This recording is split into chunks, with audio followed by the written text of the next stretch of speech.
তিনিচুকীয়া জিলাৰ বালিয়নী মধ্য ইংৰাজী বিদ্যালয়ৰ ছাত্ৰ-ছাত্ৰী। আমি বিকশিত ভাৰতৰ উদ্যোগৰ অন্তৰ হিচাপে ভোকেল ফৰ লোকেল হৈছে ভাৰতীয় স্থানীয় উদ্যোগক উৎসাহিত কৰা এটা থিম। এই উদ্যোগৰ মূল লক্ষ্য হৈছে ভাৰতীয় স্থানীয় লোকে উৎপাদিত কৰা সামগ্ৰীৰ ব্যৱহাৰ বৃদ্ধি কৰা আৰু আত্মনিৰ্ভৰ শক্তিশালী আৰু তৃণমূল পৰ্যায়ত উদ্যোগসমূহ আগবঢ়াই লৈ যোৱা আমি প্ৰস্তুত কৰি উলিয়াইছিলোঁ।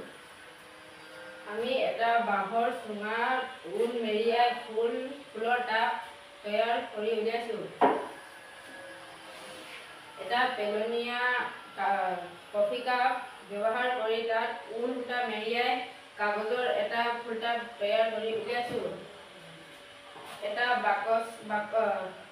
কাৰ্টুনৰ বাকচত কাগজ মেৰিয়াই তাত আমি ফুলটাব তৈয়াৰ কৰি উলিয়াইছোঁ।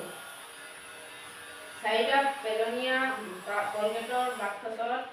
কলগেটৰ খোলাত আমি কাগজ মেৰিয়াই ফুলটাব তৈয়াৰ কৰি উলিয়াইছোঁ। এটা বটলৰ টুকুৰাত আমি কাগজ মেৰিয়াই ফুলৰ টাব প্ৰস্তুত কৰিছোঁ। এটা কাঠৰ টুকুৰা ব্যৱহাৰ কৰি আমি ফুলটাব প্ৰস্তুত কৰি উলিয়াইছোঁ। এনেদৰে পেলনীয়া সামগ্ৰী ব্যৱহাৰ কৰি আমি আত্মনিৰ্ভৰশীল হ'ব পাৰোঁ।